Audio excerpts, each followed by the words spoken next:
백구경 제2개송 제1개송부터 읽어보겠습니다. 제1개송 모든 일은 마음이 근본이다.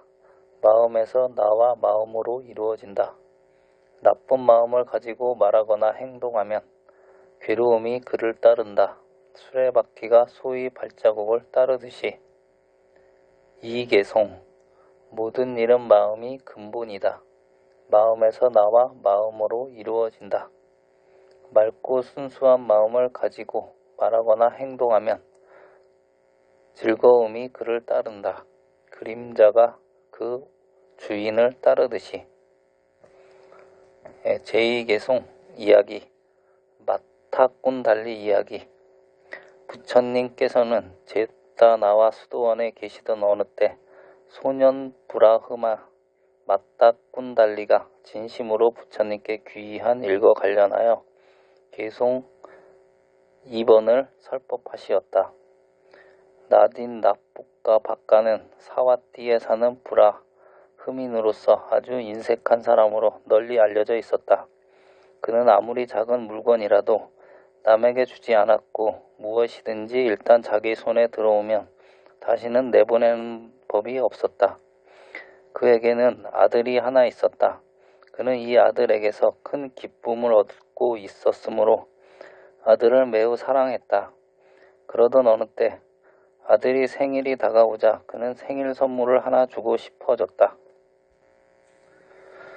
그가 아들에게 주고 싶은 선물은 금 귀걸이였는데 그는 금 세공사에게 이 일을 의뢰하면 세공비가 들 것을 걱정했다. 그래서 그는 자기 손으로 직접 금 귀걸이를 만들어서 아들에게 주었다. 말할 것도 없이 그것은 매우 조잡했고 그 일이 계기가 되어 그의 아들은 마타꾼달리, 즉 조잡한 귀걸이를 달고 다니는 아이라고 불리워지게 되었다.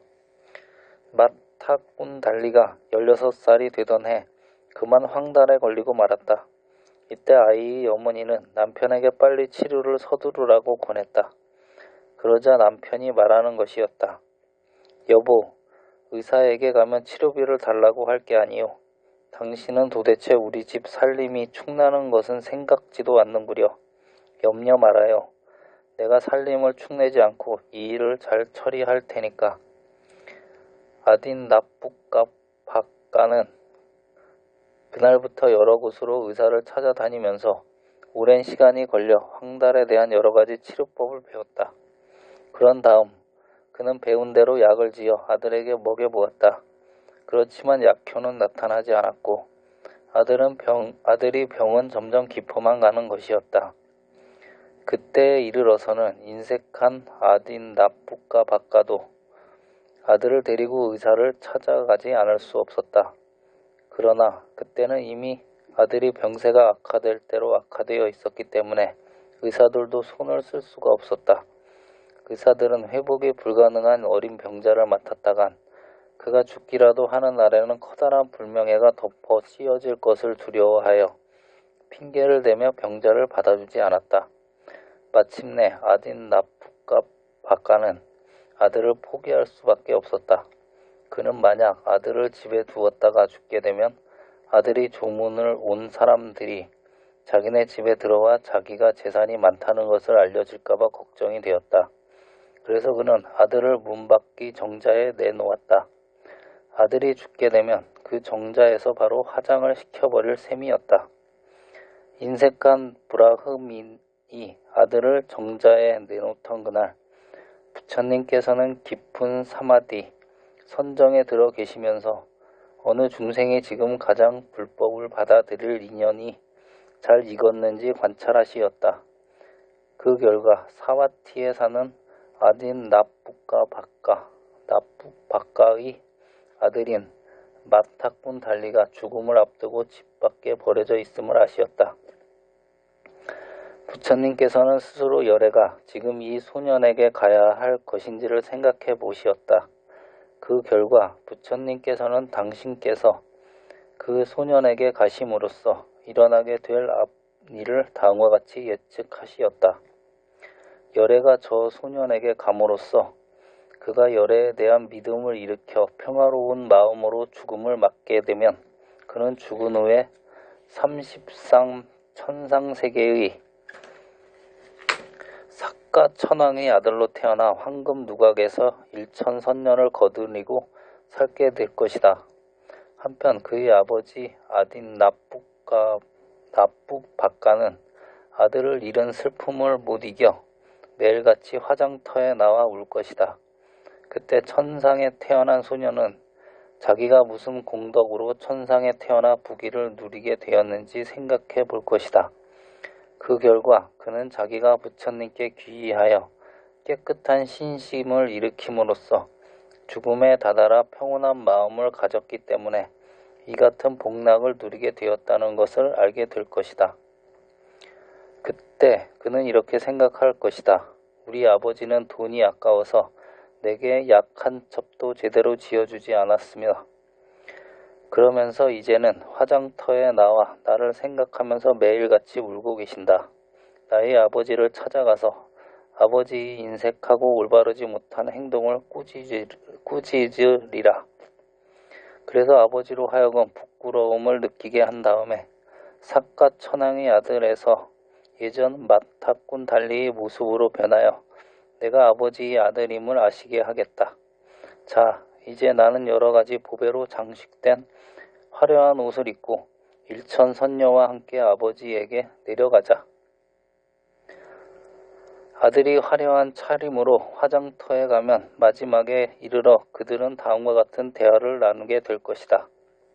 당신은 누구요? 아버지, 저는 마타꾼 달리입니다. 브라흐미는 놀라서 너는 죽어서 어디에 태어났기에 이렇게 화려한 모습으로 나타났느냐? 저는 33 천상세계에 태어났습니다. 도대체 너는 나 모르게 무슨 공덕을 지었길래 그곳에 태어났단 말이냐? 아버님께서는 잘 모르실 것입니다. 저는 죽기 바로 직전에 부처님을 뵙고 부처님께 귀의하여 깨끗한 신심을 일으켰으며 그래서 평온한 마음으로 죽음을 맞을 수 있었습니다. 그 공덕으로 천상에 태어난 것입니다. 그렇다면 다른 사람들도 부처님에 귀의하고 신심을 일으켜 평온한 마음으로 죽음을 맞으면 천상에 태어나게 되느냐? 아버지가 이렇게 물으면 마타꾼 달리는 그렇다고 대답할 것이다.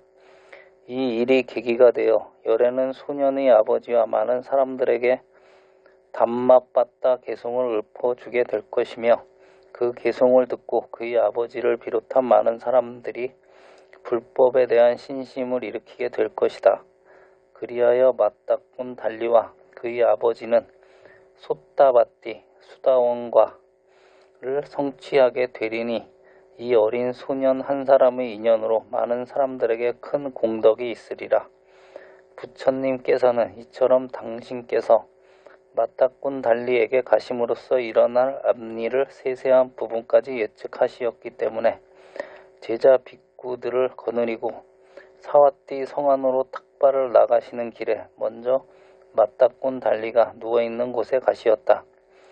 이때 소년 마타꾼 달리는 얼굴을 자기 집 쪽으로 돌리고 있었기 때문에 부처님께서 오시어 자기 등 뒤에 서 계시는 것을 알지 못했다. 그래서 부처님께서는 소년을 향해 밝은 광명을 놓으셨다.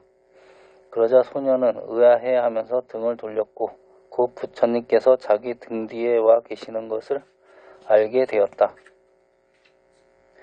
마타꾼 달리가 부처님께 살해였다. 부처님이시여, 저는 어리석은 아버지 때문에 그동안 부처님을 뵙지 못했습니다. 그래서 거룩하고 청정하신 부처님께 공양을 올리지도 못했고 또 부처님이 설법을 듣지도 그 위대한 진리를 실천할 수도 없었습니다. 이제 저는 몸은 물론 손가락 하나 움직이기에도 힘이 듭니다. 그러니 지금 제가 할 수 있는 일이라고는 부처님과 담마와 상가의 마음을 다하여 귀의하는 것밖에 없습니다. 이렇게 살인 뒤 소년은 아주 밝은 표정으로 이렇게 덧붙였다. 제 마음은 이제 아주 평화롭고 고요하게 잘 안정되어 있습니다. 그러자 부처님께서는 자비로운 눈길로 소녀의 간절한 표정을 바라보시면서 말씀하시었다. 맞다꾼 달리야, 너는 그것만으로 내가 할 일을 충분히 한 것이니라. 이렇게 말씀하신 뒤 부처님께서는 그 자리를 떠나셨는데 소년 맞다꾼 달리는 부처님과 부처님의 제자 빅구들이 시야에서 점점 멀어져 가는 것을 바라보며 오롯하고 한결같은 믿음을 지닌 채 죽었다. 그는 죽자마자 곧바로 마치 깊은 잠에서 깨어난 사람처럼 깨어나 맑은 정신을 지닌 채 33천에 태어났다.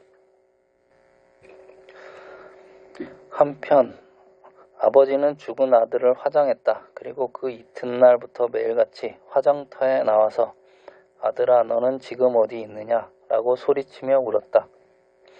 이때 천상에 태어난 맞다꾼 달리는 자기의 과거를 되돌아보며 자기가 무슨 공덕을 지었길래 이와 같은 부귀를 누리게 되었는지를 생각해 보았다. 그는 그것이 부처님께 귀한 공덕이라는 것을 알 수 있었다. 그는 또 인간계에 있었을 때의 자기 아버지가 지금 화장터에 나와서 자기를 부르면서 울며 세월을 보내고 있다는 것도 알게 되었다. 그는 생전에 약 한 첩 제대로 지어주지 않았던 아버지가 이제는 저렇게 손까지 휘저으며 나를 그리워하고 울고 계시다니 내가 가진 모든 힘을 다해서 아버지의 마음을 바꿔드려야겠다고 생각했다. 그래서 그는 장신구와 금은 보화로 치장한 천인의 화려한 옷을 입고서 지상으로 내려갔다. 맞다꾼 달리는 전생의 아버지가 울고 있는 곳에서 가까운 숲속에 들어가 짐짓 손을 휘저으면서 울기 시작했다. 그러자 맞다꾼 달리의 아버지는 화려한 옷을 입은 젊은이가 숲속에서 우는 것을 보고 다가와서 이렇게 물었다. 빛나는 금귀걸이에 온갖 장신구로 장엄한 젊은이여, 향기로운 꽃다발에 황금 신발을 신은 귀공자여, 무엇이 그대에게 깊은 상처를 주었기에 이 숲속에서 손을 휘저으며 홀로 울고 있는가? 맞다꾼 달리가 대답했다. 저에게는 황금으로 된 빛나는 수레가 있습니다. 그렇지만 그 수레에는 바퀴가 없습니다.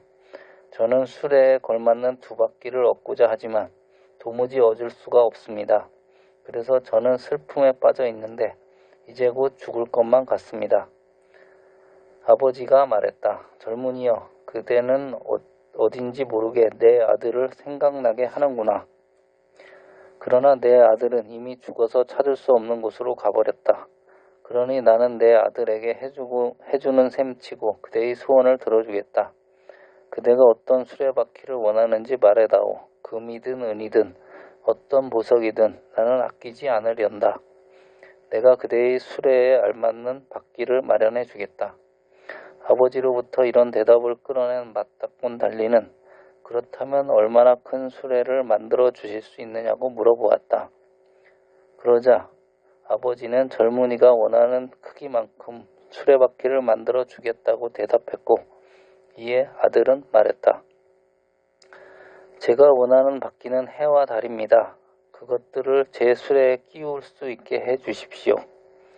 맞다꾼 달리는 개송을 읊었다. 해와 달은 잘 어울리는 한 형제. 내 수레 또한 순금으로 된 것. 내 수레에 해와 달을 바퀴로 단다면 수레는 찬란히 빛날 텐데. 이 소리를 들은 아버지는 벌컥 화를 냈다. 젊은이여, 너는 참으로 어리석구나. 너는 얻을 수 없는 것을 얻으려 하는구나. 설사 내가 죽을 때까지 그것을 구하려 해도 너는 끝내 그것을 얻지 못할 게다. 그러자 젊은이로 변장한 아들이 되물었다. 아저씨, 제가 묻고 싶은 것이 있습니다. 도대체 있는 것을 구하려고 우는 것과 있지도 않은 것을 구하려고 우는 것 중에서 어느 편이 더 어리석겠습니까? 맞다꾼 달리는 개송을 읊었다. 해와 달은 가고 오는 것을 볼 수도 있고 이편 저편에서 관찰할 수 있거니와 당신이 그토록 찾아마지 않는 아들은 이미 죽어서 다시는 찾을 수 없는 몸. 그런데 나는 해와 달을 가지려고 울고 당신은 죽은 아들을 찾으려고 웁니다. 자, 이 둘 중에 어느 편이 더 어리석을까요? 아버지는 젊은 아들이 말을 듣는 순간 크게 깨달은 바가 있었다. 그는 외쳤다. 젊은이여, 그대의 말에는 진리가 담겨 있구나. 아, 나는 참으로 어리석었다. 마치 어린아이가 달을 따달라고 마냥 우는 것처럼 나는 이미 죽어버린 아들이 다시 살아오기를 원한 것이다. 이렇게 말하는 순간 브라흠인 아버지는 아들이 죽음이 주던 고통에서 벗어났다. 그는 고통에서 벗어난 큰 기쁨으로써 젊은이에게 찬사를 보냈다. 생각해보면 나는 슬픔의 불길 위에 있었네. 그 불길은 마치 기름을 계속 끼얹는 듯 했었네. 그런데 그 불길 위에 물이 벼락을 내린 젊은이여, 이제 내 모든 슬픔은 씻은 듯이 사라져 버렸구나. 내 심장에 박혀있던 슬픔이라는 화살을 뽑아준 젊은이여, 나는 죽는 것도 같았던 사람이었거늘 그대는 아들로 인한 내 슬픔을 깨끗이 없애주었구나. 이제 내게 있었던 비탄의 화살은 뽑혔다. 그리하여 나는 고요하고 행복하다. 그대의 말을 듣고 나서 이제 나는 더 이상 슬프지 않으며 울지도 않는다. 이렇게 읊고 나서 그는 젊은이에게 물었다. 그대는 누구인가? 천인인가? 건달바인가? 혹은 삭가 천왕인가? 그대는 진정 누구인가? 그대는 어느 집 자제인가? 나는 그대를 누구라고 생각하면 좋은가? 젊은이가 대답했다. 저는 당신께서 지금까지 슬퍼하면서 찾고 계시던 바로 그 사람.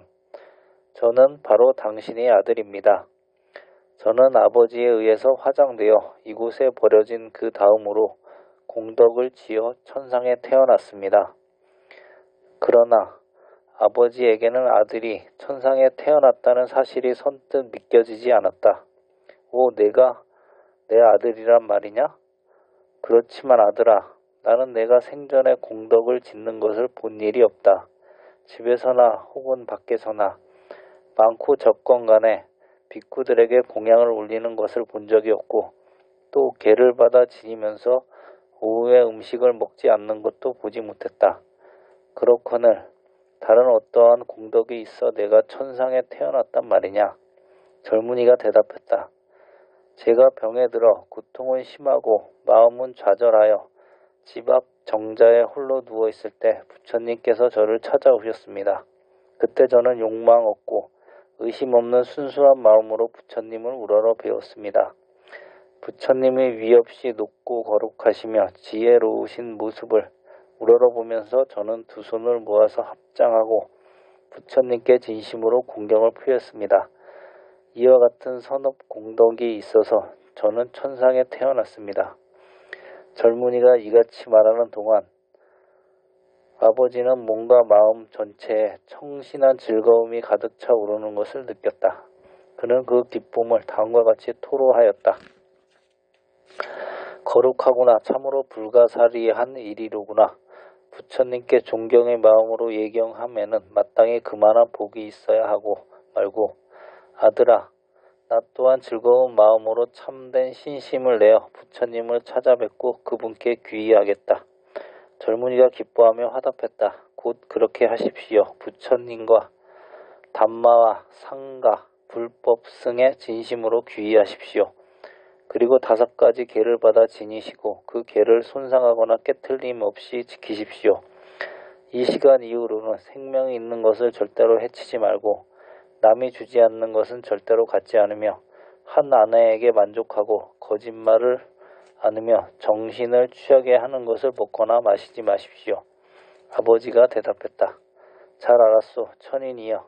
당신은 내가 행복해지기를 원하는구려. 당신은 내가 평안하기를 원하는구려. 나는 당신의 충고를 따르리다. 당신은 나의 스승이기 때문이요. 이제 나는 위없는 스승이신 부처님께 귀의하고 비교될 수 없는 담마에 귀의하고 인간 중의 으뜸이 상가에 귀의하리다. 그러자 천인 맞닥꾼 달리가 권했다. 아버지께서 창고 안에 많은 재물을 갖고 계십니다. 곧 부처님을 찾아뵙고 공양을 올리도록 하십시오. 그리고 부처님으로부터 설법을 들으시고 또 많은 질문을 하도록 하십시오. 이같이 말한 다음에 그는 후련히 자취를 감추었다. 브라흐민 아버지는 곧 집으로 돌아왔다. 그는 이제 아주 딴 사람이 되어 있었다. 그는 자기 아내에게 자기가 겪은 것을 이야기하고 나서 말했다. 여보, 나는 부처님과 부처님의 제자 빅구들을 집에 모시고 싶소. 그분들께 좋은 공양을 올리고 훌륭한 설법을 들을 것이요. 그리고 진리에 대해서 많은 질문을 드리고 싶소. 그러니 어서 준비해 주시오. 아내에게 이렇게 말하고 나서 그는 지체하지 않고 잿다와나 수도원, 기원정사로 달려갔다. 수도원에 도착하자 그는 부처님께 예를 올릴 겨를도 없이 급한 마음으로 아뢰었다. 부처님이시여, 오늘 제가 빅구들을 거느리고 저희 집에 오셔서 공양을 받으십시오. 그러자 부처님께서는 침묵으로 그의 청을 허락하시었다. 그는 부처님의 허락을 받자마자 다시 집으로 돌아와 아내와 함께 음식을 준비했다. 이윽고 부처님께서 많은 제자 빅구들과 함께 아들이 집에 도착하였다. 아버지는 이때서야 비로소 예를 갖추어 정중하게 부처님께 인사를 올렸고 거기에 모인 많은 대중도 부처님께 인사를 올렸다. 전하는 바에 의하면 제가 신자가 부처님 집에 초청할 때 두 부류의 사람들이 모여든다고 한다. 한 부류는 부처님에 대해서 의심과 시기심을 가진 사람들로서 그들이 마음속으로 오늘 사마나 사문 고타마가 우리들이 질문 공세에 당황하는 모습을 보자라고 생각하며 찾아온다. 그리고 또 한 부류의 사람들은 부처님을 공경하는 사람들로 마음속으로 나는 부처님이 바른 가르침을 듣고 그 거룩한 모습을 우러러 배워야겠다. 오늘은 부처님이 탁월한 능력을 직접 뵐 수가 있겠구나 라고 생각하며 찾아온다. 이날도 역시 위 두 부류의 사람들이 모여들어 아버지의 집에 오신 부처님을 주의 깊게 바라보고 있었다. 마침내 공양이 끝났다. 부처님께서는 바로를 씻으신 다음 따로 마련된 자리에 앉으시었다. 이때를 기해서 아버지는 부처님께 나아가서 다시 공손히 인사를 올리고 여쭈었다. 부처님이시여, 부처님이 나 빅구들에게 직접 공양을 올리지도 않았고 존경의 예를 피운 일도 없으며 담마에 대한 깊은 이해도 없고 계를 지킨 바도 없는데 다만 부처님을 믿고 귀의했다는 그것만으로 죽은 후에 천상에 태어날 수 있겠습니까? 부처님께서 대답하시었다. 브라흐민이여, 어찌하여 그런 질문을 하느냐? 그대의 아들이었던 마타꾼 달리가 그대에게 이미 말해주지 않았더냐? 아버지는 부처님께서 그 일을 알고 계신데 놀랐으나 다시 여쭈었다. 부처님이시여, 그것은 언제적 일을 말씀하시는 것입니까? 부처님의 잔잔한 음성이 흘러나왔다. 브라흐민이여, 그대는 아직도 믿지 못하는가? 그대의 아들 마타꾼 달리는 다만 열애를 지극히 믿었던 공덕만으로 천상에 태어났거니와 그런 예는 수백 수천도 넘어 헤아릴 수가 없느니라. 부처님과 아닌 납북박가 사이에 이런 대화가 진행되는 동안 많은 사람들은 대화가 뜻하는 바를 잘 이해하지 못했을 뿐 아니라 혹 이해했더라도 잘 믿으려고 하지 않고 있었다. 부처님께서는 그것을 아시고 천상에 있는 마타꾼 달리를 지상으로 불러내리시었다. 그러자 천인 마타꾼 달리는 장엄하고 화려한 차림으로 천상에서 내려와 부처님 앞에 나아가 공손하게 예를 올린 다음 한쪽 자리에 앉았다. 부처님께서 그에게 물으시었다. 천인이여, 너희 아름다움은 지극히 뛰어나 사방을 비추는 샛별처럼 영롱하구나. 열애는 너에게 묻노라. 너희 천인으로서 힘과 영광은 어디에서 온 것이냐? 인간으로 있었던 때 내가 무슨 선업 공덕을 지었길래 이런 영광을 성취한 것이냐? 천인 맞닥분 달리가 사례였다. 부처님이시여, 저는 부처님을 지극한 마음으로 믿고 존경하여 평온한 마음으로 죽을 수 있었습니다. 그 선업 공덕으로 오늘의 이 영광을 얻게 된 것입니다. 진정 그러한가? 진정 그렇습니다. 이 같은 부처님과 맞닥군 달리 대화를 들은 많은 사람들은 탐복해 마지 않았다. 그들은 서로 수군거렸다. 이것은 참으로 불가사리한 일이 아닐 수 없다. 부처님의 심과 덕은 실로 위대하시다. 브라흐민 아딘나 뿌바카의 아들은 별다른 공덕행을 한 일도 없는데 단지 부처님께 귀의한 것만으로 천상에 태어나는 복을 누리게 되었으니 대중은 부처님의 위신력에 커다란 환희심을 내어 감동에 잠겨 있었다. 이윽고 부처님의 거룩하신 음성이 그들의 귓전에 종소리처럼 울려왔다. 그대들이여, 사람의 마음은 모든 행동의 근본이 되느니라. 착한 마음, 착한 행동이거나 또는 악한 행동이건 간에 그 행동에는 언제나 마음이 앞서가는 법이니라. 그리고 그렇게 마음을 일으켜 행동한 결과는 그 행동한 사람에게서 결코 분리되지 않고 그를 따르느니라. 그것은 마치 그림자가 물체의 형상을 떠나지 않는 것과 같으니라. 진리의 왕이신 부처님께서 이와 같이 말씀하심으로써 끊어진 것을 잇고 이은 것을 옥새로 결인하여 봉인하듯이 모든 법문을 다 마치신 다음 마지막으로 다음 기송을 읊으시었다. 마음이 그들에 앞서가고 마음이 그들의 주인이며 마음에 의해서 모든 행위는 지어진다.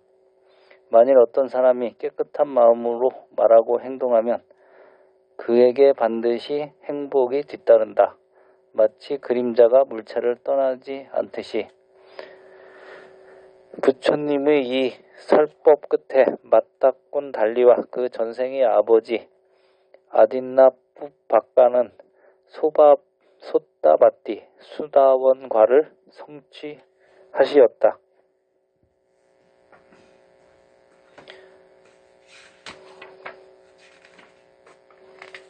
제1개송과 제2개송 다시 읽어보겠습니다. 모든 일은 마음이 근본이다. 마음에서 나와 마음으로 이루어진다. 나쁜 마음을 가지고 말하거나 행동하면 괴로움이 그를 따른다. 수레가 소의 발자국을 따르듯이 모든 일은 마음이 근본이다.